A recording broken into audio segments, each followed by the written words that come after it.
आज का टॉपिक हम लोग जो शुरू करने जा रहे हैं वो बहुत महत्वपूर्ण है और इस टॉपिक को समझने से बहुत सारे कंसेप्ट क्लियर हो जाएंगे।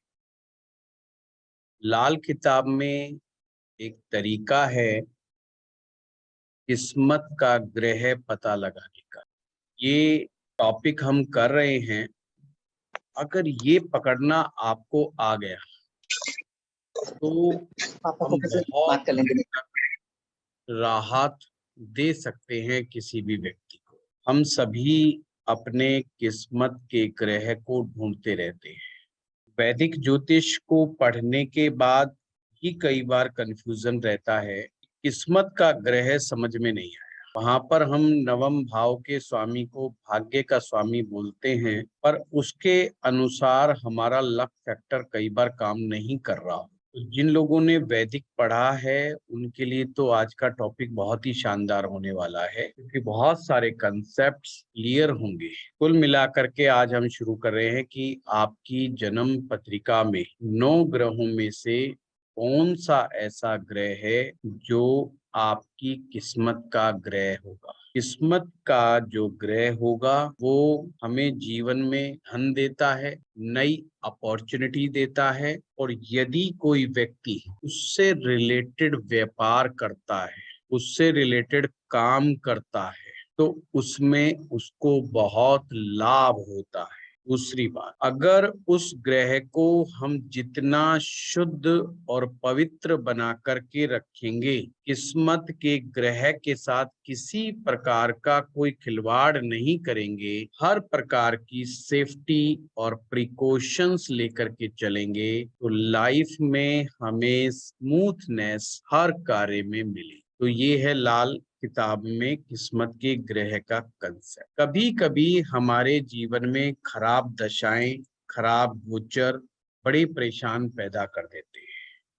और जिन लोगों की कुंडली में किस्मत का ग्रह अच्छा होता है, या वो लोग अपने किस्मत के ग्रह के अनुसार अपने जीवन में जीवनचर्या को जीते हैं, बुरा समय भी उनका बहुत आसानी से निकल जाता है। ये कंसेप्ट है। अब ज्यादा समय ना लगाते हुए हम इसको स्टेप वाइज समझेंगे। तो सभी लोग अपनी अपनी कुंडली साथ में बना करके रखें और 4 स्टेप में समझाऊंगा। बहुत सिंपल स्टेप है, समझते जाना और अपने आप अपनी किस्मत का ग्रह भी साथ के साथ में समझते जाना है, ताकि आज की क्लास को सीखने के बाद आपके हाथ में एक बहुत ही उम्दा ज्ञान की चाबी हो कि आज आपने अपनी जन्म पत्रिका का किस्मत जगाने वाला ग्रह समझ लिया है। और फिर उसको कैसे संभालना है, कैसे नहीं संभालना, इस पर हम टॉपिक पर चर्चा करेंगे। नंबर 1, हमारी जन्म पत्रिका का, ये फर्स्ट स्टेप बता रहा हूं मैं आपको। हमारी जन्म पत्रिका का में जो पहला, चौथा, सातवां और 10वां भाव, यानी कि केंद्र स्थान जो होता है, लाल किताब उसको बंद मुट्ठी के भाव कहती है। यानी उसे बंद मुट्ठी बोला गया, भाव तो नहीं, भाव मैं बोल रहा हूं, उसे बंद मुट्ठी बोला गया है। 1, 4, 7, 10। यदि, अब नोट करते जाना, पहला स्टेप, फर्स्ट हाउस में किसी का सूर्य बैठा हो, या 4th हाउस में जुपिटर बैठा हो, 7th हाउस में शनि बैठा हो, 10th हाउस में मंगल बैठा हो, ये फिक्स्ड है। ऐसा नहीं कहा कि भाई सूर्य 10th में बैठ जाएगा तो अच्छा हो जाएगा, नहीं। इसके अनुसार जिसका सूर्य पहले में बैठा हुआ है उसको हमने किस्मत का ग्रह मानना है। शनि सप्तम में बैठा है तो शनि को किस्मत का ग्रह मानना है। आगे भी स्टेप के बाद हम लास्ट में कैलकुलेट करेंगे कि निकल के क्या आया, इसके स्टेप्स हैं, उनको भी फॉलो करना है। नियम अब आपको बात समझते ही समझ में आ गई होगी कि जो ग्रह उच्च का है केंद्र में, जैसे शनि तुला राशि में उच्च के हो जाते हैं, तो काल पुरुष की कुंडली लेते हैं हम लाल किताब में, तो शनि को हमने सप्तम में उच्च का बनाया। मंगल ग्रह मकर राशि में उच्च के होते हैं तो दसम में मंगल को उच्च का बना दिया, और गुरु कर्क राशि में उच्च के होते हैं तो चौथे भाव में गुरु को उच्च का। अगर किसी के फर्स्ट स्टेप पर ये इन 4 ग्रह में से कोई ग्रह मिलता है तो वो फर्स्ट स्टेप का किस्मत का ग्रह कहलाएगा। स्टेप नंबर 2, अब कुछ ऐसे होंगे जो हमारे जैसे जिनका फर्स्ट स्टेप पे नहीं मिला, तो उनको लाल किताब ने हर किसी के लिए कोई ना कोई दरवाजा खोल के रखा हुआ है। और ध्यान रहे, हर व्यक्ति की जन्म पत्रिका में एक किस्मत का ग्रह जरूर मिलता ही मिलता है। और आज आपको जीवन में आने वाली दरिद्रता का भी पता लगेगा कि लोग गरीब क्यों होते हैं। लोगों की गरीबी के पीछे ये किस्मत का ग्रह ही जिम्मेवार होता है। जिसका किस्मत का ग्रह जितना ज्यादा उम्दा होगा, उतना ही ज्यादा उसको जीवन में अच्छे अवसर प्राप्त होंगे, अच्छा धन प्राप्त होगा, मान सम्मान प्राप्त होगा, और जीवन में स्मूथली वो व्यक्ति अपने कार्यों को अंजाम देगा। स्टेप नंबर 2 क्या है? मुट्ठी से बंद मुट्ठी से बाहर, बंद मुट्ठी से बाहर उच्च के ग्रह। बंद मुट्ठी से बाहर यानी कि केंद्र स्थान से बाहर भाव में अगर कोई ग्रह उच्च का हो तो सेकंड स्टेप ये है। तो इसमें क्या नोट करेंगे आप? दूसरे भाव में चंद्रमा, तीसरे भाव में राहु, छठे भाव में बुध और राहु, नवम भाव में केतु, 12वें भाव में शुक्र। ये भी वही वाली बात है कि शुक्र मीन राशि में उच्च के हो जाते हैं, इसलिए 12वें भाव में उच्च के। चंद्रमा वृष राशि में उच्च के होते तो सेकंड हाउस में चंद्रमा। वही कंसेप्ट है वैदिक का, बस यहाँ पर लाल किताब में हमने काल पुरुष की कुंडली को लिया, राहु केतु को छोड़ के बाकी जो ग्रह है जैसे वो उसी पोजीशन पर बैठा। स्टेप नंबर 3 अब सिंपल है, बहुत आसान है। स्टेप नंबर 3, जो ग्रह जिस राशि में सौग्रही होता है पर काल पुरुष की, ये ध्यान रखना, काल पुरुष की। जैसे मंगल की राशियां 2 हैं, मेष राशि और वृश्चिक राशि। तो पहले भाव में मंगल हो या 8वें भाव में मंगल हो, समझ में आ गई बात। शुक्र की राशियां 2, वृष राशि और तुला राशि, यानी कि भाव नंबर 2 में और भाव नंबर 7 में शुक्र हो। बुध ग्रह यदि तीसरे भाव में हो या छठे भाव में हो, चौथे भाव में चंद्रमा, यानी ये बता रहा है कि अपनी राशि में बैठा हुआ ग्रह है।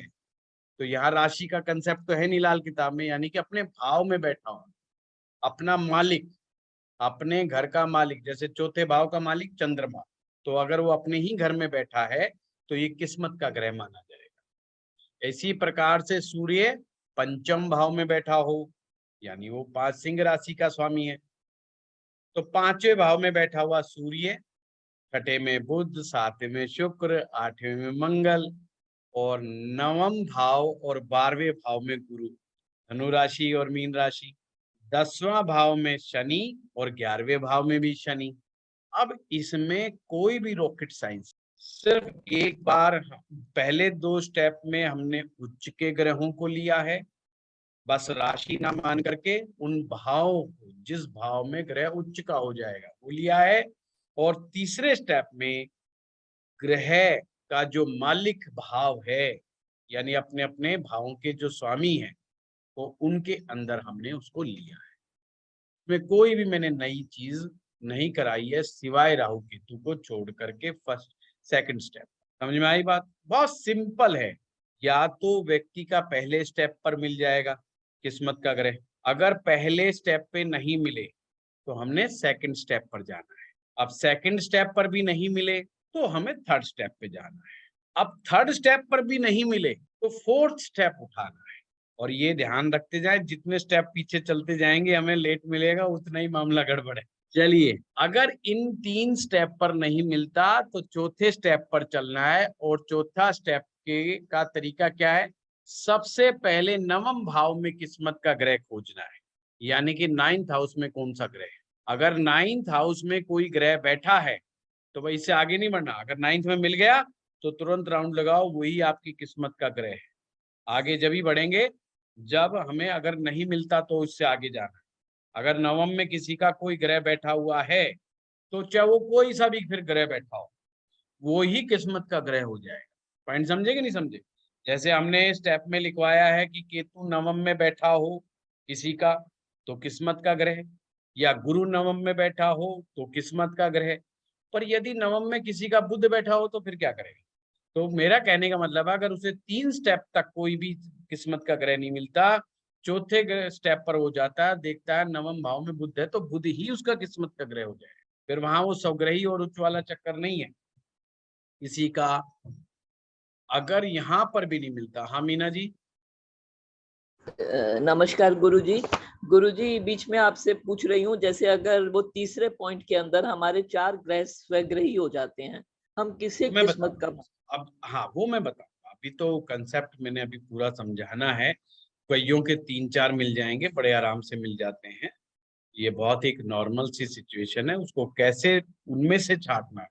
ये देखिए लाल किताब एक्सपर्ट के लिए, उसकी एफिशिएंसी यहीं पर चेक होती है अगर वो सही सही किस्मत का ग्रह डायग्नोज करने में कामयाब हो गया, क्योंकि ये इसमें इफ एंड बट बहुत लग जाते हैं कई बार, और उसको वहां पर बड़ी सावधानी पूर्वक छांटना पड़ता है।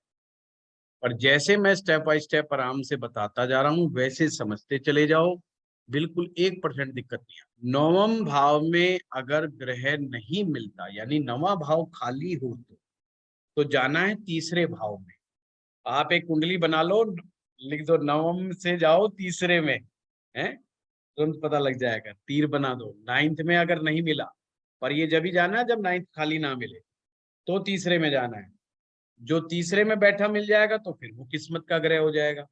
और अगर तीसरा भी खाली हो जाए तो अपनी गाड़ी घुमा लेनी 11वें भाव की तरफ, फिर देखना कि 11वें भाव में कोई ग्रह तो बैठा है कि नहीं बैठा है। अब 11वें में कोई ग्रह बैठा है तो ठीक है, वो किस्मत का ग्रह हो जाएगा। नहीं बैठा है तो 5वें में ले आओ। 9वें से गए हम तीसरे में, तीसरे से गए हम 11वें में, और 11वें में भी नहीं मिला तो हम आ गए 5वें में। पर ये स्टेप जब ही बढ़ेंगे जब हमें ग्रह वहां पर बैठा हुआ नहीं मिला, ये ध्यान रखना है। 5वें से जाएंगे हम दूसरे में, और दूसरे में भी नहीं मिला तो जाएंगे छठे में। वैसे इतने तक पहुंचते नहीं है लोग, फिर भी लिख लो, नियम तो नियम। और छठे से चले जाओ 12वें में, और 12वें तो से जो आपने चले आओ 5वां बताया था, 8वें में। 5वें से जाना है दूसरे में, अगर 5वें में कोई ग्रह नहीं मिलता तो फिर जाएंगे दूसरे में, और दूसरे में ना मिले तो छठे में आ जाओ। छठे में ना मिले तो 12वें में चले जाओ, और 12वें में ना मिले तो लास्ट में 8वें में आ जाओ। इसका मतलब क्या हुआ? हम सभी लोगों को भगवान ने एक किस्मत का ग्रह साथ में दे करके भेजा है। गरीब से गरीब आदमी अगर अपने किस्मत के ग्रह को पहचानने में कामयाब हो जाए और उस ग्रह के अनुसार अपना जीवन बना ले, तो वो कितनी भी गरीबी में क्यों ना हो, वो अपने आप उस गरीबी से बाहर आ जाएगा। अब इसमें क्या होता है कि कुछ लोगों के जो किस्मत के ग्रह होते हैं वो काफी बली होते हैं, बलवान होते हैं, शक्तिशाली प्लेसमेंट हो जाती है, तो उनको कुदरती ऐसे सीन, ऐसे चीजें मिलती रहती है जीवन में, ऐसे लोग मिलते रहते हैं, उनका जीवन भी वैसा ही बन जाता है, और वो अपने आप ही राइज करते चले जाते हैं। और पर जिन लोगों के साथ अटकाव की स्थिति होती है उनको अपने किस्मत का ग्रह ढूंढना पड़ता है, और अपने किस्मत के ग्रह की पालना करनी पड़ती है, उनका लालन पालन करना पड़ता है। लालन पालन का मतलब है उस ग्रह के खिलाफ हमने कोई काम नहीं करना। ये चीज समझ में आ गई हमारे? ये 4 स्टेप हैं, 4 सिंपल स्टेप हैं। जैसे मैं एक एग्जांपल देता हूं, मान लीजिए किसी व्यक्ति का किस्मत का ग्रह गुरु ग्रह निकल के आता है, मैक्सिमम चांस है गुरु ग्रह निकल आता है। अगर किस्मत का ग्रह गुरु निकल करके आता है तो उसको तुरंत सावधान हो जाना चाहिए, और उसे अपने जीवन को गुरु के समान बनाने का प्रयास करना। यानी कि गुरु को जो चीजें पसंद नहीं है लाइफ में, वो चीजें भूल करके भी जीवन में नहीं करनी चाहिए। और उस व्यक्ति को इन सभी चीजों का पालन सुबह उठते ही, जब वो सुबह सुबह उठता है और अपने पूरे 24 घंटे के दौरान ऐसा कोई कार्य ना करे जिससे कि किस्मत वाला ग्रह उसका खराब हो जाए। जैसे गुरु ग्रह कैसे खराब होता है? नॉनवेज का सेवन करने से, शराब का सेवन करने से, बदनीयती रखने से, ज्ञान की अवहेलना करने से, गुरुजनों और विद्वानों का सम्मान ना करने से, गुरुजनों की का अपमान करने से गुरु ग्रह खराब हो जाता है। बड़े बुजुर्गों की सलाह ना मानने से गुरु ग्रह खराब हो जाता है। आप यदि शिक्षा की तरफ ध्यान नहीं देते, आप कोई नई चीज नहीं सीखते, तो भी गुरु ग्रह खराब हो जाता है। आप पुस्तकों का अध्ययन नहीं करते, तो भी गुरु ग्रह खराब हो जाता है। मान लीजिए किसका भी किस्मत का ग्रह अगर गुरु निकले, उसको सबसे बड़ा अच्छी तरीका क्या है? हमेशा पुस्तक साथ, दिन में जरूर पुस्तक पढ़े, और यदि वो पुस्तक आध्यात्मिक होगी, समाज सुधार के लिए होगी, जीवन को अच्छा बनाने के लिए होगी, अच्छे बदलावों के लिए होगी, क्योंकि पुस्तक में गुरु का वास है, शिक्षा में गुरु का वास है, स्कूल में गुरु का वास है। तो उसे इन सब चीजों को जितना अच्छे से सहज करके रखेगा, पॉजिटिव चीजों को, गुरु की पॉजिटिव चीजों को, और चुपचाप वो शिक्षा के क्षेत्र में चला जाए, टीचर बन जाए, लेक्चर बन जाए, प्रोफेसर बन जाए, तो क्या होगा कि वो उसकी किस्मत एकदम सही सही काम करना शुरू कर देगी। ऐसा वो करोड़पति अरबपति ना बने, पर उसका गुजारा चलता रहेगा बड़े अच्छे से। ये ध्यान रखिएगा, बड़े अच्छे से चलता है। तो हम कुंडली में भी देखेंगे कि कहीं उसका गुरु ग्रह खराब तो नहीं हो रहा, क्योंकि जो किस्मत को जगाने वाला ग्रह ही खराब पड़ा होगा तो उसको उतनी ही ज्यादा स्ट्रगल का सामना करना पड़ेगा। पर फिर भी अगर हम प्रिकॉशंस लेते रहें, गुरु के प्रति ऐसा कोई काम ना करें जिससे गुरु ग्रह आपका खराब होता हो, तो हमारे को गुरु सपोर्ट करेगा। धर्म स्थानों में जाना, धर्म स्थानों में जाकर के साधु संतों के प्रवचन सुनना, तीर्थ यात्रा करना, ये सभी आपके गुरु ग्रह को ठीक बना करके रखते हैं। और अगर बच्चों की शिक्षा के लिए आप कुछ अच्छा सा कर सकते हो तो उनकी मदद करो, ये गुरु ग्रह के लिए अच्छा है। आध्यात्मिक दृष्टिकोण अपनाना, तो इसी प्रकार से आप सभी जानते हैं हर ग्रह के अपने कुछ नियम है कि किस ग्रह के साथ क्या करने से कौन सा ग्रह नाराज हो जाता है, कौन सा ग्रह खुश हो जाता है। कुल मिलाकर के हमें अपने किस्मत के ग्रह को खुश रखना, क्लियर करना। अब हम आते हैं फिर से इस पॉइंट पर, किसी का फर्स्ट स्टेप पर मिला क्या? अरविंद जी का मिल गया? मिला सर, मिला। मिल गया। कहा कौन सा ग्रह मिला? मिल गया। कौन सा ग्रह मिला? एक मिनट, सारे मत बोलिए, समझिए, दूसरों से समझने से भी समझ में आ जाता है। हाँ मैं बोलूं सर? हाँ हाँ अरविंद जी बताइए। मेरा है शनि।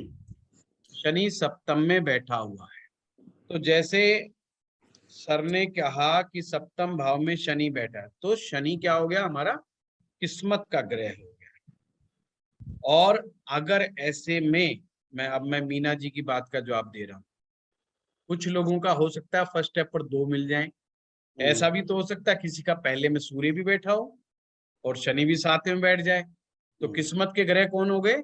2 हो गए। अब आप एक है ना सीरीज बना लीजिए जिसे हम बोलते हैं लाल किताब के ग्रहों की होरा। होरा तो आप अच्छी तरह समझते हैं, सूर्योदय वाली, जिस दिन सूर्योदय होता है वो वाली, सुबह सुबह जो सूर्योदय के समय जो होता है वो सूर्य की होरा का समय होता है लाल किताब के अनुसार। परंतु सबसे पहली होरा जो शुरू होती है लाल किताब के अनुसार अप्रोक्सीमेटली सुबह 4 बजे से होती है 6 बजे। 4 से 6 बजे तक जो होरा रहेगी वो गुरु की होरा रहेगी, गुरुवार की, बृहस्पति। और ये फिक्स है। अच्छा, जैसे हमारे वैदिक में तो क्या है कि हर डे का अलग अलग बदलता जाता है, इसमें फिक्स्ड रहेगी भाई, सुबह 4 बजे से 6 बजे तक बृहस्पति का समय कहलाएगा। और ये हम मान के चल रहे हैं अप्रोक्सीमेटली 6 बजे सूर्योदय है।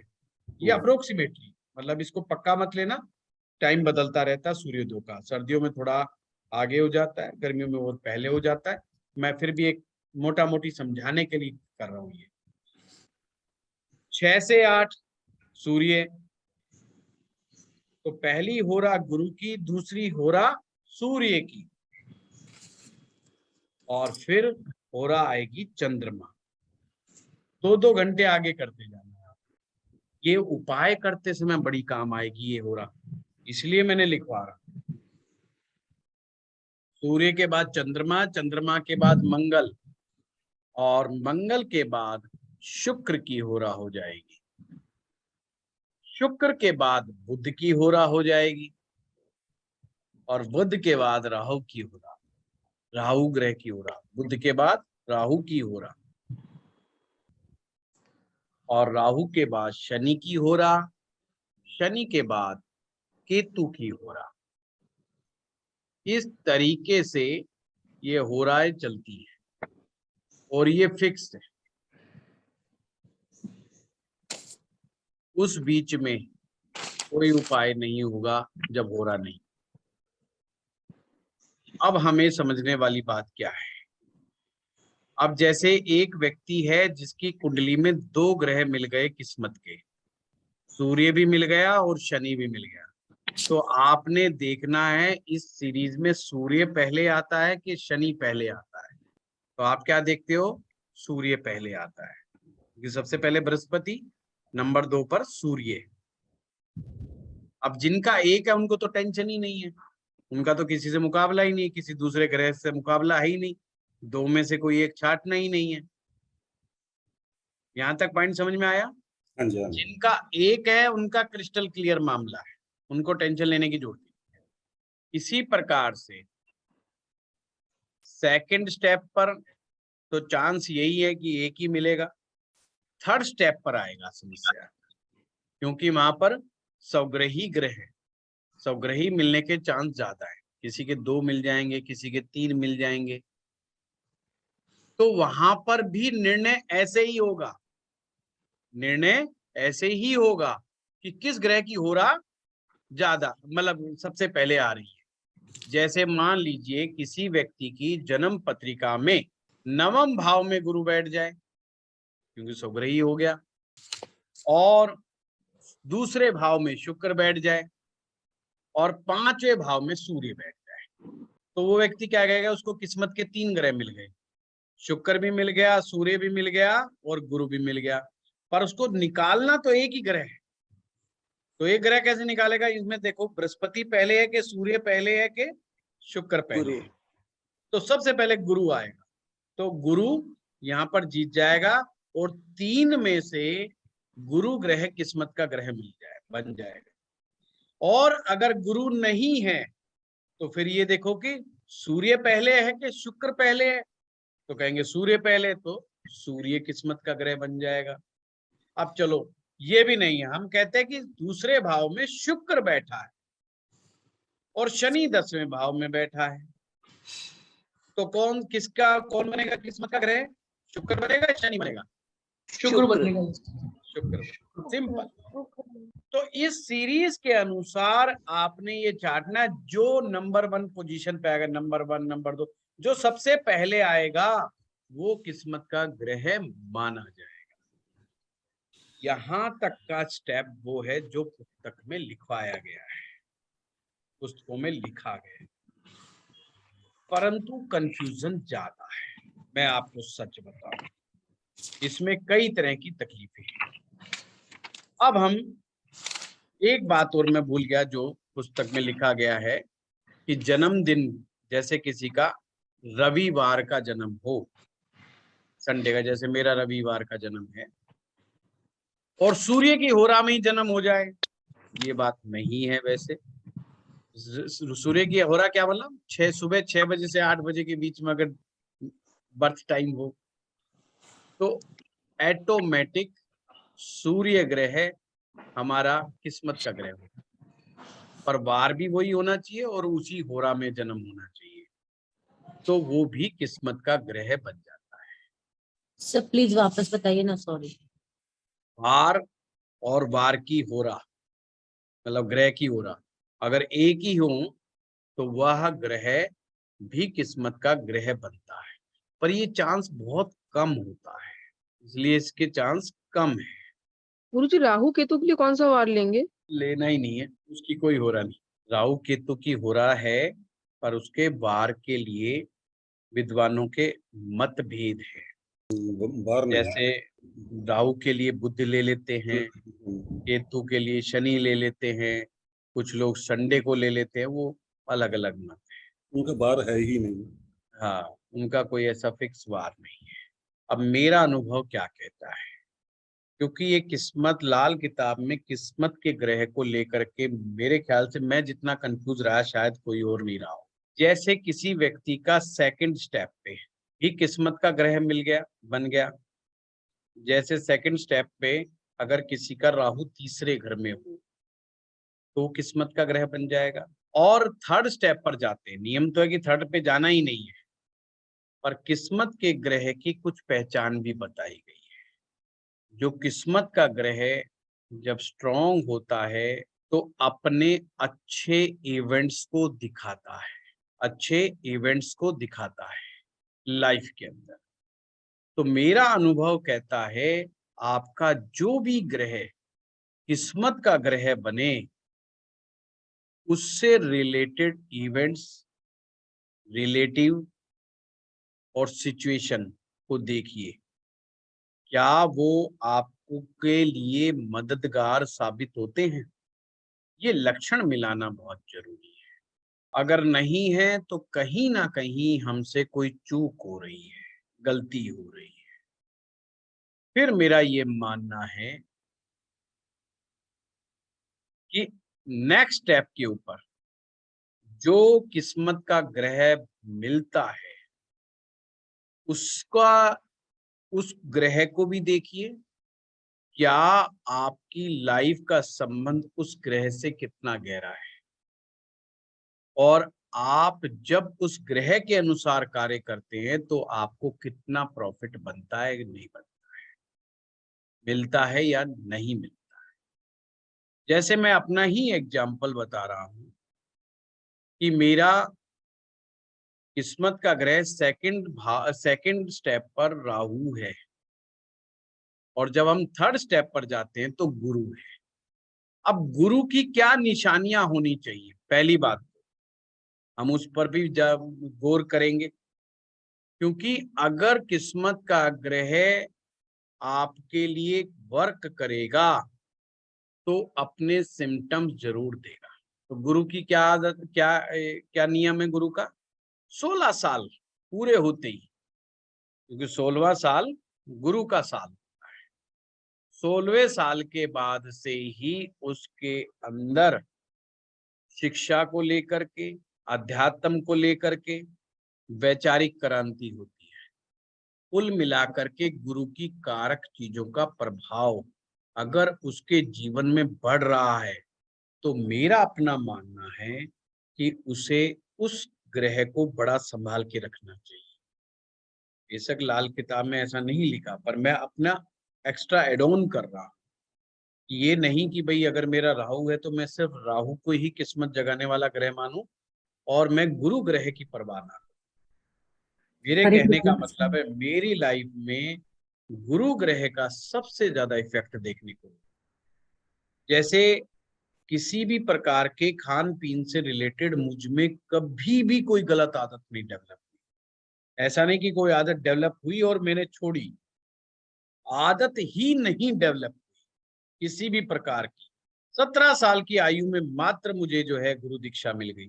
तो और आध्यात्मिक पुस्तकें पढ़ने का समय भी जब से ही मेरा आरंभ, और उसके बाद ही अध्यात्म के मार्ग के ऊपर काफी कुछ मुझे अर्न किया मैंने।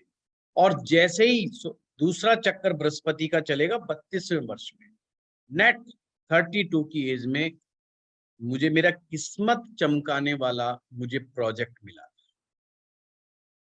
कहने का मतलब उसी उम्र के बाद बहुत कुछ गेन करने को मिला, मैटेरियलिस्टिक चीजों में भी, मान सम्मान के रूप में भी।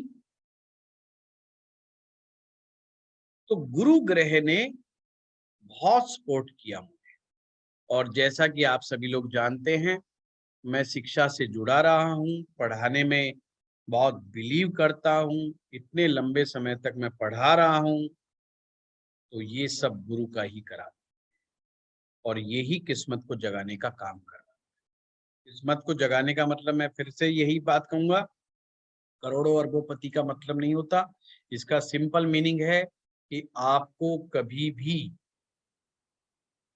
किसी दूसरे के सामने हाथ फैलाने की जरूरत नहीं पड़ेगी। आपको भगवान इतना देता ही रहेगा। उस किस्मत के ग्रह का साथ पकड़ के चलोगे तो आप हर मुसीबत से पार पाते चले। राहु ग्रह को अगर मैं देखूं तो 42 साल की एज, नेट जो है, कोरोना काल आया और हम ऑनलाइन आ गए, जिसको आप एक इवेंट, बड़ा इवेंट मान सकते हो कि आज आप लोग इतने दूर दूर अलग अलग स्थानों पर बैठे हुए हो और हम लोग आमने सामने पढ़ा रहे हैं। तो ये 42वें साल का इवेंट मान सकते हो, ये भी किस्मत जगाने वाला मान सकते हो। तो इस प्रकार से मेरा अपना मानना ये है कि इंटरनेट में गड़बड़ आ रही है क्या? मेरी आवाज आ रही है आप लोगों को? जी गुरु जी। इस तरह से मेरा ये मानना है, जो भी ग्रह किस्मत का निकले उसको खराब मत करना, उसकी चाहे 2 निकले चाहे 3 निकले, फॉलो बेशक एक को करो, और उनमें से भी उस ग्रह को सबसे ज्यादा फॉलो करो जिसके सिम्टम्स आपकी लाइफ में ज्यादा मिलते हैं। पर पॉजिटिव सिम्टम्स, नेगेटिव सिम्टम नहीं मिलाना, पॉजिटिव सिम्टम्स मिलाना है आपने। ये नहीं कि राहु के नेगेटिव सिम्टम मिलाने लग जाओ, वो नहीं करना आपने। इंटरनेट में लग रहा है गड़बड़ है, देखिए इसको करके कुछ। यहाँ लाइट लूट जल रही है, बीच बीच में वीडियो हैंग हो रहा है। हाँ मैं वही कह रहा हूँ, बीच बीच में हैंग हो रहा है अभी। जी इतना अच्छा टॉपिक चल रहा था तो किस्मत में व्यवधान आ रहा है लोगों के, ये कैसे होगा काम? इस प्रकार से आप लोग अपने किस्मत के ग्रह का सिलेक्शन बहुत अच्छे तरीके से कर सकते हो। अब जिसके यहाँ पे नेट सही तरीके से चल रहा है, वो मुझसे कोई क्वेश्चन पुट करना चाहता है, क्वेश्चन पुट करे। सेकंड चीज, जरूरी नहीं कि किस्मत वाला ग्रह मजबूत हो।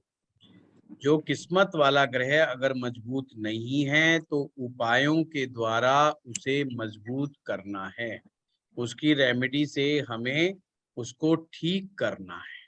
क्लियर हुई बात? जी गुरुजी, ये हाँ लक्ष्मी जी बताइए। बताइए। हाँ गुरुजी, सेकंड स्टेप में राहु थर्ड में, केतु नवम में, दोनों की अच्छी स्थिति, तो ये किस्मत के ग्रह माने जाएंगे। लेकिन एक राहु, मिनट लक्ष्मी जी दोबारा बोलिएगा, क्या कह रहे हैं?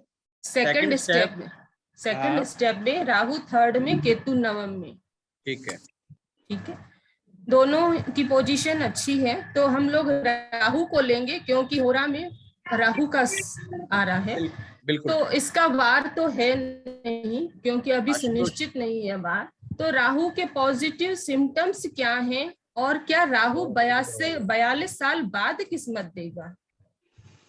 यस, पहली बात तो ये समझिएगा, जितना शुभ ग्रह आपका किस्मत का ग्रह होगा उतनी ही जिंदगी में जल्दी तरक्की उन्नति आएगी। एक व्यक्ति ऐसा है जिसकी जिंदगी में गुरु ग्रह किस्मत का हो, दूसरा अगर आप कंपैरिजन करें कि जिसका राहु किस्मत का ग्रह हो, तो राहु वाले को ज्यादा स्ट्रगल करना पड़ेगा एज कंपेयर टू जुपिटर। इसी प्रकार से अगर किसी व्यक्ति का शुक्र ग्रह किस्मत का ग्रह हो और दूसरी तरफ मंगल ग्रह किस्मत का ग्रह हो, तो जिसका किस्मत का ग्रह शुक्र है वो एंजॉय करेगा, ज्यादा एंजॉय करेगा, ज्यादा अपनी लाइफ को स्मूथली जिएगा। जबकि जिसका मंगल है उसको स्ट्रगल करना पड़ेगा, उसको हार्ड वर्क करना पड़ेगा, उसको उतनी स्मूथनेस नहीं मिलेगी। तो ग्रह के नेचर के अनुसार भी हमें फलित प्राप्त होगा किस्मत के ग्रह का। जैसे कि सर्वाधिक शुभ ग्रह गुरु को मानते हैं, तो जिनका गुरु है उनमें थोड़ा स्मूथनेस ज्यादा रहती है। और अगर राहु होगा तो निश्चित तौर पर 42 साल की एज के बाद ही उनके लाइफ में सक्सेसफुल इवेंट्स होंगे। 42 तक उसके जीवन में उतार चढ़ाव रहेगा, स्ट्रगल बना रहेगा। फिर भी चूंकि नियम है कि हम 42 तक तो इंतजार नहीं कर सकते। अब कोई बेचारा यंग बच्चा आ गया 24-25 साल का, आपने लाल किताब देखी और कहा भाई ये तो राहु है, इसका तो जो बढ़िया ग्रह किस्मत का, तो आप क्या करेंगे? तो आप उसको ये तो नहीं कह सकते 42 साल के बाद सब कुछ ठीक हो जाएगा। तो उसको इस बीच में शादी भी करनी है, नौकरी भी करनी है, काम धंधा भी करना है।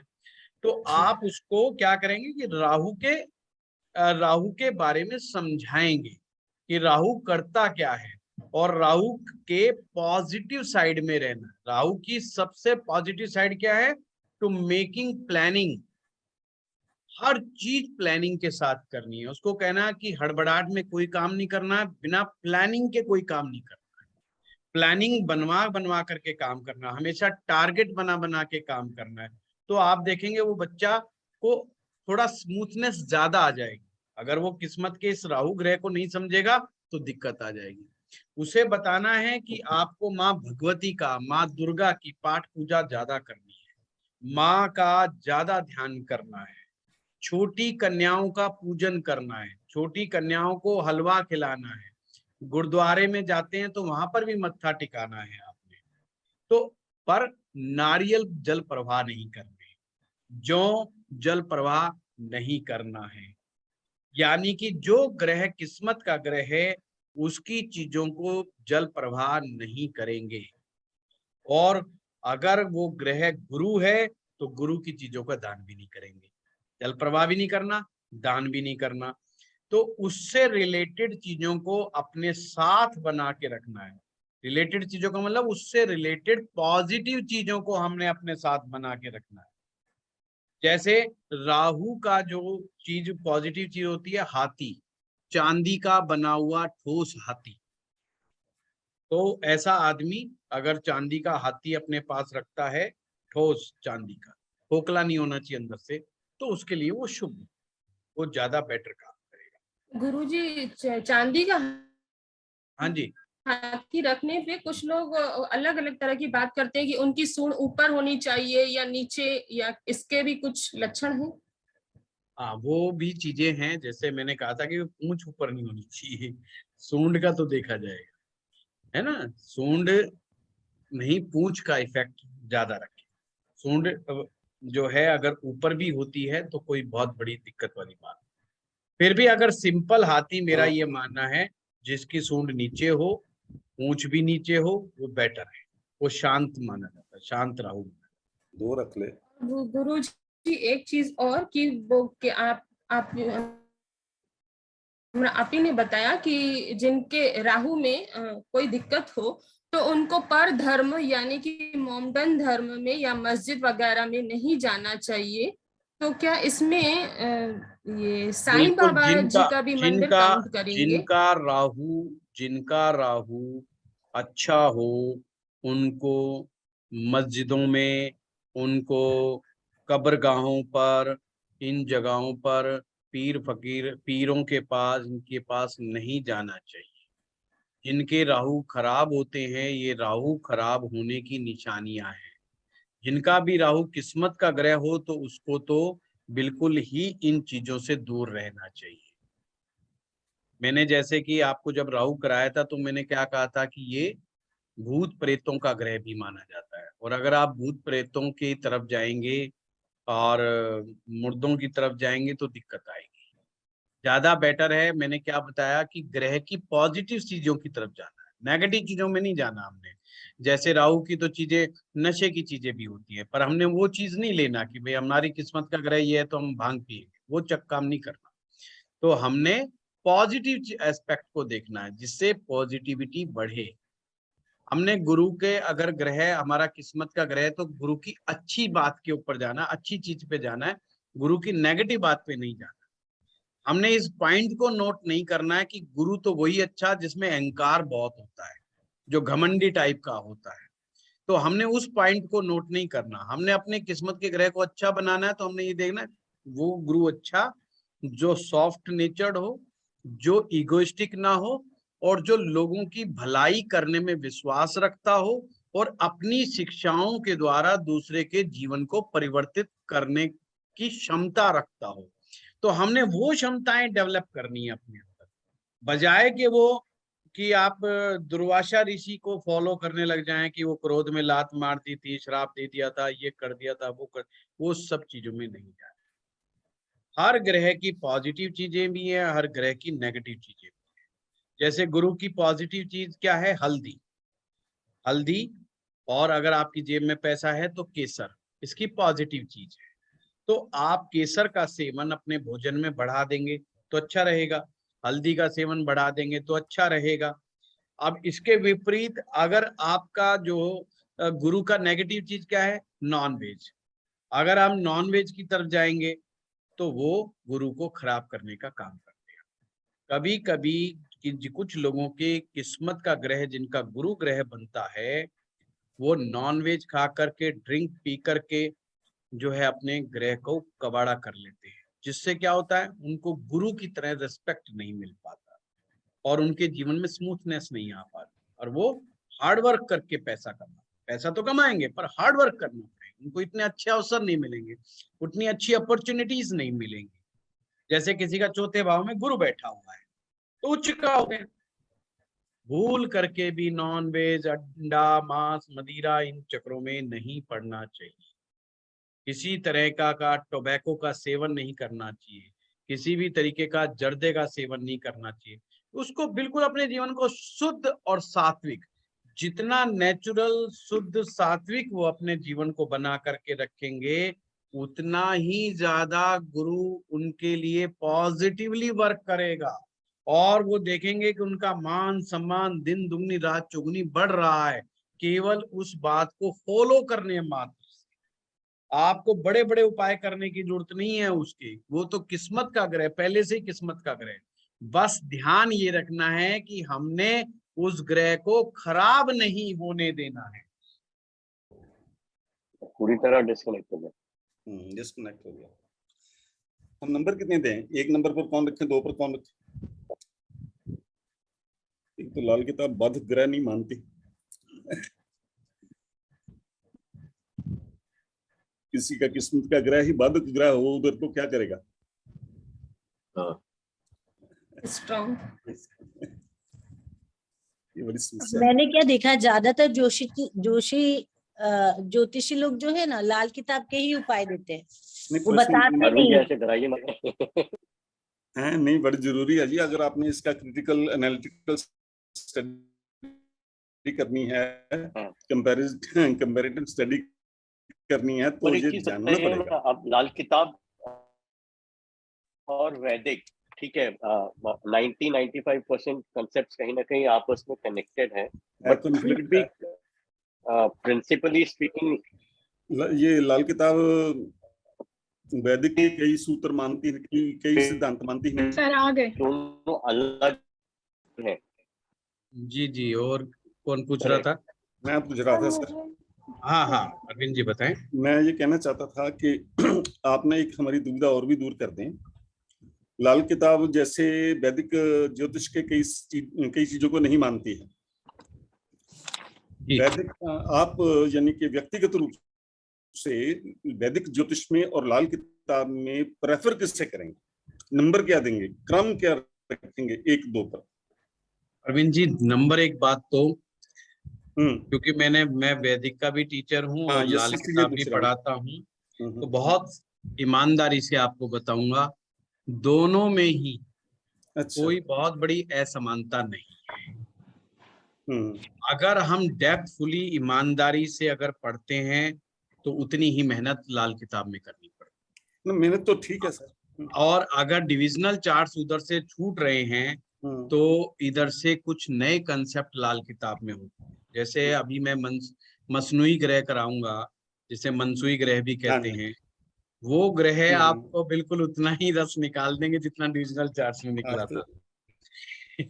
तो कहने का मतलब चीजें वैसी हैं, पर हाँ लाल किताब में समझने के लिए बहुत आसान है, प्रैक्टिकल समझने के लिए बहुत आसान है।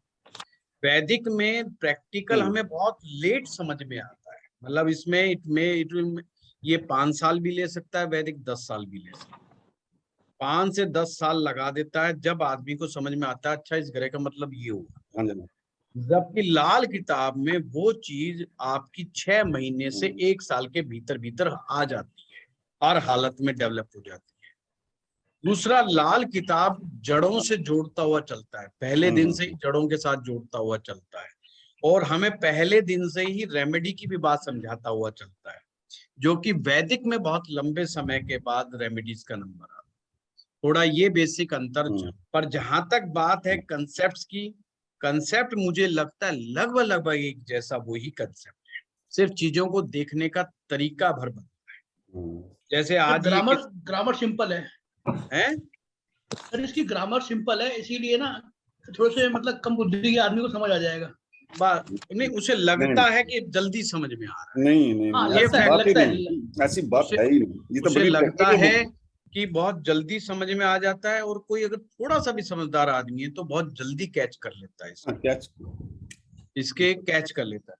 और अगर इसको आराम आराम से समझाया जाए, मतलब गोल गोल करके ना घुमाया जाए अगर लाल किताब को, तो स्टूडेंट के लिए बहुत आसान हो जाएगा। सारी बात मैंने समझता हूँ, जहां तक मैं टीचर के ऊपर बहुत कुछ डिपेंड करता है लाल किताब। Yes sir. लाल किताब का टीचर चाहे तो बिल्कुल 1.5-2 साल तक गुमराह करके रख सकता है, और जो चाहे तो वो बहुत जल्दी चीजों को पकड़ा सकता है। कि अगर वो निचोड़ निकाल के दे देगा ना कि ये नेट रिजल्ट ये है, ये निचोड़ है साहब, ये कर लो, तो वो कंसेप्ट आपको जल्दी पल्ले पड़ जाए। नहीं तो जैसे कि आप बहुत सारी, हम भी लाल किताब पढ़ते रहते हैं अलग अलग लेखकों की, किस्मत वाले ग्रह में ही आधी अधूरी चीजें लिखी गई। ये तो चलो मैं बहुत लंबे समय से लाल किताब की मैं प्रैक्टिस भी साथ में करता रहा हूँ, तो मैं इस चीज को बहुत ही नजदीकी से भी इस चीज को वाच करता रहा हूँ। लाल किताब के मद्देनजर से मैं बहुत सी चीजों को देखता रहा हूँ। तो मेरा अपना ये मानना है कि लाल किताब में समझना तो बहुत आसान है, पर अगर टीचर आपको सही ईमानदारी से समझाने की कुव्वत रखता हो या नेक नियति रखता हो तो बहुत आसान है। फिर तो मैं मानता हूँ, देखिए मेरे को अपनी एफिशिएंसी पर विश्वास था, इसलिए मैंने 15 डेज क्लास रखी, जबकि नेक्स्ट इम्पॉसिबल है। नेक्स्ट होगा तो 15 दिन में, अब भी नहीं कह रहे हैं, कहने का मतलब फिर भी मतलब एक प्रयास जो किया मैंने वो किया, नहीं तो 80 क्लास 90 क्लास से पहले तो कोई मतलब ही नहीं बनता अगर हम पूरी बात को लेकर के चले, क्योंकि मुझे पता था कि मैंने ईमानदारी से हर क्लास में एक नट सेल में उनको चीज पकड़ानी है उनके हाथ के अंदर, जिससे उनको समझ आए। जब भी वो वीडियो देखेंगे उस दिन उस ग्रह से रिलेटेड या उस कंसेप्ट से रिलेटेड उनका कंसेप्ट क्लियर हो गए ही जाएगा, उस एक क्लास में ही कंसेप्ट क्लियर हो जाएगा, मुझे उसके लिए दूसरी क्लास उनको देने की आवश्यकता नहीं पड़ेगी। तो ये मेरा आत्मविश्वास है, क्योंकि इतने सालों से मैं प्रैक्टिस कर रहा हूँ। और अगर किताब से मैं चलूंगा, उसके हिसाब से चलूंगा, तो फिर वो पूरा अपना लंबा ही समय है, इसमें बहुत लंबा हिसाब किताब। मुझे तो आज आपने हैरान कर दिया। क्या बात गुरुजी? एक मिनट रश्मि जी, अरविंद जी पूरा कर ले बात को। अरविंद जी पूरी कीजिए। यानी कि मेरा इसमें मैं मतलब वैदिक से तो कोई और ग्रह देख रहा था सर, इसमें मेरा शनि आपने बताया कि वह है किस्मत का ग्रह, और वह सही लगा क्योंकि वह 70 साल के बाद मिला है मुझे। शनि भी धीरे चलने वाला है और भाग्य भी धीरे धीरे चला। सारे काम करने के उपरांत पता लगा कि शनि मेरा भाग्य का ग्रह था। और शनि की एज क्या कमाल है? की एज बात क्या है है, सर? अगर जिंदगी में स्मूथनेस अरविंद जी थोड़ी बहुत आती है तो वो भी हाँ। 36 साल की एज के बाद, क्योंकि मैं तो 36वां साल जो होता है ये हाँ, शनि का साल है, यानी कि इसके बाद ही कुछ करेगा, ठीक बात है ना। तो ये भी एक खास चीज है। हाँ गायत्री जी, एक एक करके सभी का लेंगे, कोई बात नहीं, आप अपने क्वेश्चन को लिख के रखें। सर मेरा क्वेश्चन है कि जो आपने स्टेप 2 में बताए उच्च के ग्रह, तो मेरा जो मून है वो दूसरे घर में है, बहुत लेकिन बढ़िया उसके साथ मरकरी और मार्स भी है, जी, तो उसकी पावर कम हो गई। पावर का, पर किस्मत का तो मुझे ग्रह तो उसको वही उसकी है, पावर बढ़ाने के लिए किस्मत का ग्रह वही है। अब हमारे साथ चैलेंज हो गया। चैलेंज क्या हो गया? जैसे आप सभी के सुनने की वाली बात है, जैसे गायत्री जी के केस में चंद्रमा इनकी किस्मत का ग्रह निकल गया। अगर यहाँ पर चंद्रमा अकेला बैठा होता तो हमने फिर क्या जज करना था कि कहीं चंद्रमा वीक तो नहीं है। और चंद्रमा वीक देखने का तरीका मैंने आपको बता रखा है कि देखिए, चेक कीजिए कि गुरु ग्रह खाना नंबर 1 से लेके 6 के बीच में कहीं बैठे हैं, तो इसका मतलब गुरु चंद्रमा कमजोर हो जाएगा। तो ये देखने का मैंने तरीका बताया था, या केतु से मैंने बताया था। तो इनका तो साफ स्पष्ट है कि चंद्रमा के साथ पहले ही बुध बैठ गया, चंद्रमा के साथ मंगल भी बैठ गया, यानी कि चंद्रमा के लिए प्रॉब्लमेटिक कौन है? बुध ग्रह प्रॉब्लमेटिक है। तो यानी किस्मत के ग्रह को किसी 2 अन्य ग्रहों ने भी अपना प्रभाव बना रखा है। तो किस्मत उस तरह से काम नहीं करेगी जैसे करनी चाहिए। तो इससे हमें पता चल गया। तो हमारा चैलेंज ये है कि इस बुध ग्रह को अलग करना है, चंद्रमा से बुध को अलग करना है। अगर चंद्र बुध अलग नहीं करेंगे तो हमारे लिए मामला फंसा है। वो आगे हम लोग जब करेंगे, एक बार मैं मसनूई ग्रह करा दूं आप लोगों को क्लास में, फिर ये कैसे अलग करते हैं, अगर 2 ग्रह इकट्ठे बैठ जाएंगे तो उनके प्रभाव को कैसे नष्ट किया जाएगा वो मैं बताऊंगा, तो जल्दी समझ में आ जाएगा। ठीक है सर, धन्यवाद। हाँ मंजीत जी। नमस्कार गुरु जी। नमस्कार। गुरु जी, मैं ये कह रहा था, जैसे आपने बताया कि किस्मत का ग्रह है ना, वो हमारे लिए प्रायोरिटी है। उसके लिए आपने बताया कि अगर पाप का ग्रह है तो हम जल प्रवाह का ग्रह अगर कमजोर आता है या वो वीक हो जाता है, उस जी, केस में फिर हम कैसे इसे टैकल करेंगे? क्योंकि बेसिकली तो वो किस्मत का ही उसको ग्रह है। ताकत देनी पड़ेगी। ये बड़ा अच्छा क्वेश्चन है। हो सकता है कि आपका किस्मत का ग्रह नीच राशि का भी हो सकता है कि ये बहुत कमजोर भी हो सकता है। भाई देखो, गरीबी कैसे आती है या परेशानियां कैसे आती है, अगर हमारे किस्मत का ग्रह मजबूत होगा तो इसका मतलब ना गरीबी ना परेशानी ना कोई दिक्कत होगी ही नहीं। फिर तो किस्मत का मतलब ही है लाइफ में स्मूथनेस, सिंपल सी बात है। तो ये हो सकता है मंजीत जी, और जी मैक्सिमम लोगों के साथ होता है। अगर किस्मत का ग्रह ही बढ़िया फर्स्ट क्लास है तो फिर कहना ही क्या, फिर तो मौजा ही मौजा है। पंजाबी में कहते हैं मौजा ही मौजा है, जी। फिर तो पर अगर टेंशन ही। वर्षफल में खराब हो जाए गुरु जी, तो फिर उस समय ये जो भी किस्मत का ग्रह है, खराब हो या अच्छा हो, वर्ष फल में हमने उसको बड़े अच्छे ढंग से देखना है। दूसरी बात, हर साल का किस्मत का ग्रह एक अलग भी होता है। जो भी सेकंड हाउस में ग्रह आएगा, वर्ष फल में जो भी सेकंड हाउस में जो ग्रह आएगा, वो भी उस साल का किस्मत का ग्रह माना जाता है। तो उस साल उस ग्रह का दान नहीं करना, तो उसका बड़ा ध्यान रखना, नहीं तो पैसे का मामला गड़बड़ हो जाएगा। जब भी आपकी किस्मत का ग्रह वर्ष फल में अच्छा बन करके आएगा, वो साल किस्मत वाला होगा। और अगर आपकी किस्मत का ग्रह कमजोर बन जाएगा वर्ष फल के अंदर, तो वो साल दिक्कतों वाला रहेगा। जो प्रेडिक्शन करोगे ना आप लोग, तो यहीं से तो पता लगाओगे भाई किस्मत का ग्रह कहाँ गया, कि वर्ष फल के अंदर अच्छा गया, बुरा गया, कैसा नहीं गया, तब पता चलेगा। ओके, थैंक यू गुरु जी। ठीक है। हाँ बहन जी, अर्चना जी, हाँ बहन जी बताइए। सब जो आपने बताया है कि अगर थर्ड में राहु हो और 9th में मंगल और केतु हो, तो इसमें किसको मानेंगे? राहु को। थर्ड में राहु और क्या बोला? 9th में केतु के साथ हाँ, मंगल। तो राहु नहीं, फिर मंगल तो होगा ही नहीं ना वहां पे, तो राहु को हमने लेना है। राहु थर्ड का जो राहु होगा वो, क्योंकि मंगल तो किस्मत का जब ही बनेगा जब पहले भाव में हो या 8वें में हो या 10वें में हो, उससे पहले वो बनेगा ही नहीं मंगल तो। तो राहु नहीं, माना, केतु बताया ना आपने 9th में। हाँ तो केतु अगर हम उसकी होरा देखेंगे तो केतु सबसे लास्ट का है। केतु से पहले शनि आएगा, शनि से पहले राहु आएगा, तो राहु पहले आ रहा है, तो राहु हमारी किस्मत का ग्रह माना जाएगा। हाँ रश्मि जी, रश्मि आंडा जी। गुरुजी, अगर हमारी किस्मत का ग्रह बद हो लाल किताब में, तो भी क्या हमारे को वही किस्मत का ग्रह रहेगा? तो उसका हमें रश्मि, क्या? बद सिर्फ मंगल होगा।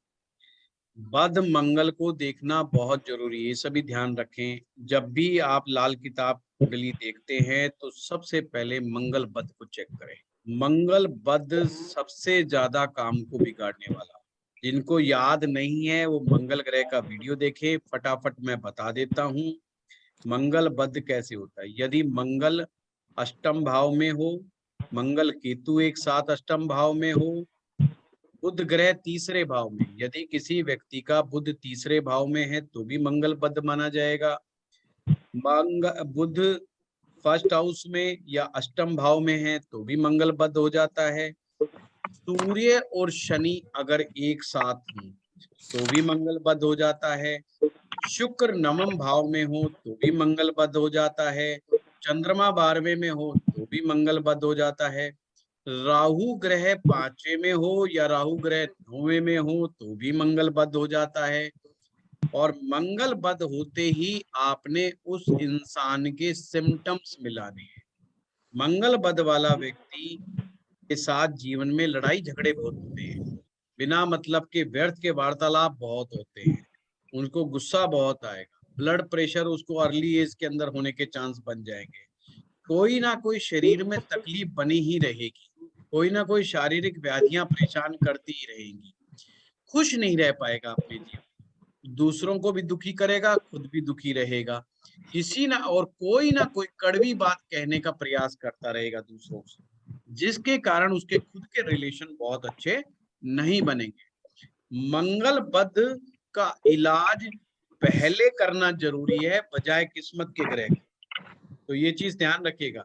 मंगल बद जो है चीजों को बहुत बिगाड़ता है, तो जिन लोगों की कुंडली में मंगल बद हो तो उन्हें मंगल ग्रह को सूर्य का, चंद्रमा का और बृहस्पति का, चंद्र बृहस्पति 3 ग्रहों की मदद पहुंचाना जरूरी है।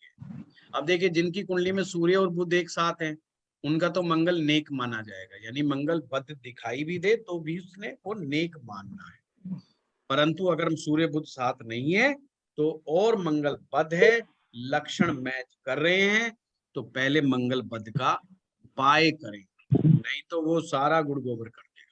और ऐसा नहीं है कि मंगल बद वाला पैसे नहीं कमाता, पैसे कमाता है पर रिलेशन नहीं कमा पाता, मान सम्मान उतना नहीं कमा पाता, और वो आदत वही एक बात, बिना मतलब झगड़ा करने की प्रवृत्तियां, बिना मतलब बैर भाव बांधने की प्रवृत्तियां, वही सब चीजें, या आवश्यकता से अधिक समझदारी दिखाने की प्रवृत्ति, तो मंगल बद और गुरु की अगर निशानी किस्मत का ग्रह हमारा है। गुरुजी, किस्मत का ग्रह अगर हमारा मंदा हो तो? हाँ मंदा कहिए, मुझे सुना पद बोला आपने, मंदा बोला आपने पहले, है ना, तो चलो कोई बार मंगल पद भी समझा दिया है, कोई बात नहीं, ज्यादा समझाने में फायदा ही है। अगर मंदा ग्रह हो तो उसको ठीक बनाना है, किस्मत का ग्रह अगर मंदा हो तो उसे ठीक बनाना, ठीक बनाने का क्या काम, मतलब कि उस ग्रह से रिलेटेड जितनी भी शुभ चीजें होती हैं वो अपने पास उनको कायम कर रहा है, उनको ज्यादा से ज्यादा अपने, जैसे आप रत्न धारण कर सकते हो, उनकी धातु धारण कर सकते हो। मान लीजिए किसी का किस्मत का ग्रह चंद्रमा है तो चंद्रमा के लिए वो क्या करे, चांदी का कड़ा धारण कर ले, तो चांदी का कड़ा धारण कर ले, मोती धारण कर ले, तो इसे कहते हैं चीजों को कायम करना।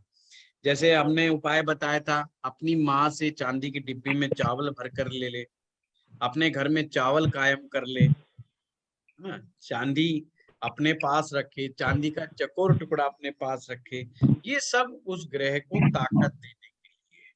बाकी साथ में मैं आप लोगों को एक और बात कहूंगा कि आप वैदिक उपाय भी जो होते हैं वो भी इन्वॉल्व कर सकते हैं किस्मत के ग्रह के साथ, यानी कि आप मंत्र जाप भी कर सकते हो उस ग्रह का, आप पाठ पूजा भी कर सकते हो, उस ग्रह से रिलेटेड देवी देवता का पाठ पूजा भी आप कर सकते हो, बहुत सारे काम। हाँ बताइए।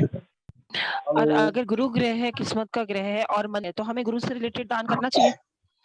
हेलो, हाँ हाँ हाँ, अगर किस्मत का ग्रह गुरु है तो सबसे पहले हमें गुरु बना करके गुरु मंत्र का ग्रह है, जाप मंदा करना। भी है और पीले कपड़े दान नहीं करने।